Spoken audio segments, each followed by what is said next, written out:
जय सिया राम, जय सिया राम। सुन सुत भयो काल बस रावण, सो की मान अब परम सिखावन। धन्य धन्य तय धन्य विभीषण, भयो तात निश्चर कुलभूषण। कुंभकर्ण ने कहा कि हे पुत्र सुन, रावण तो काल के बस हो गया है, उसके सर पर मृत्यु नाच रही है। वह क्या अब उत्तम शिक्षा मान सकता है? हे विभीषण, तू धन्य है, धन्य है, धन्य है। हे तात, तू राक्षस कुल का भूषण हो गया है। बंधु बस मैं तिक्कीन उजागर, भजे हूँ राम शोभा सुख सागर। हे भाई, तूने अपने कुल को दीप्यमान कर दिया है, जो शोभा और सुख के समुद्र श्री राम जी को भजा है। वचन कर्म मन कपट तजी, भजे हूँ राम रणधीर। जाहू न निज पर सूझ मोही, भयो काल बस वीर। मन वचन और कर्म से कपट छोड़कर रणधीर श्री राम जी का भजन करना। हे भाई, मैं काल मृत्यु के वश हो गया हूँ, मुझे अपना पराया नहीं सूझता, इसलिए अब तुम जाओ। बंधु वचन सुनि चला विभीषण, आयो जह त्रैलोक विभूषण। नाथ भूधराकार शरीरा, कुंभकर्ण आवत रणधीरा। भाई के वचन सुनकर विभीषण लौट गए और वहां गए जहां त्रिलोकी के भूषण श्री राम जी थे। विभीषण ने कहा कि हे नाथ, पर्वत के समान विशाल देह वाला रणधीर कुंभकर्ण आ रहा है। इतना कपिन सुना जब काना, किलकिलाई धाये बलवाना। लिए उठाए बिटप अरु भूधर, कटकटाई डारहिता ऊपर। वानरों जब कानों से इतना सुना, तब वे बलवान किलकिलाकर दौड़े, वृक्ष और पर्वत उठा लाए और क्रोध से दांत कटकटाकर उन्होंने उसके ऊपर डाले। कोटि कोटि गिर शिखर प्रहारा, करहि भालु कपि एक एक बारा। मुर्यो न मनु तनु टर्यो न टर्यो, जिमि गज अर्क फलिन को मार्यो।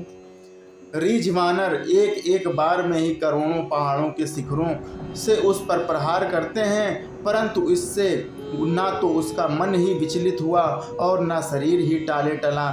जैसे मदार के फलों को मार से हाथी पर कुछ भी असर नहीं होता है। तब मारुत सुत मुठिका हन्यो, पर्यो धरनि व्याकुल सिर धुन्यो। पुनि उठते ही मार्यो हनुमंता, धुर्मित भूतल पर्यो तुरंता। तब हनुमान जी ने उसे एक घूंसा मारा, जिससे वह व्याकुल होकर पृथ्वी पर गिर पड़ा और सिर पीटने लगा। फिर उसने उठकर हनुमान जी को मारा, वे चक्कर खाकर तुरंत ही पृथ्वी पर गिर पड़े। पुनि नल नीलहि अवनि पछारसी, तह जह तह पटकी पटकी बट डारसी। चली बलि मुख सेन पराई, अति भय त्रसित न कोई समुधाई। फिर उसने नल नील को पृथ्वी पर पछाड़ दिया और दूसरे योद्धाओं को भी जहां तहां पटक पटक कर डाल दिया। वानर सेना भाग चली, सब अत्यंत भयभीत हो गए, कोई उसके सामने नहीं आता। अंगदादि कपि मूर्छित, करि समेत सुग्रीव। कांख दाबि कपिराज कहूँ, चला अमित बल शिव। सुग्रीव समेत अंगद आदि वानरों को मूर्छित करके फिर वह अपनी अपरिमित बल की सीमा कुंभकर्ण वानरराज सुग्रीव को कांख में दबाकर चला। कि उमा करत रघुपति नर लीला, खेल गरुण जिम अहि गन मीला। भ्रकुटी भंग जो कालहि खाई, ताहि के सोई है ऐसी लड़ाई। शिव जी कहते हैं कि हे उमा, श्री रघुनाथ जी वैसे ही नर लीला कर रहे हैं, जैसे गरुण सर्पों के समूह में मिलकर खेलता हो, जो भौएं के इशारे मात्र से बिना परिश्रम के काल को भी खा जाता है, उसे कहीं ऐसी लड़ाई शोभा देती है। जग पावन कीरति बिस्तरहि, गाई गाई भव निध नर तरहि।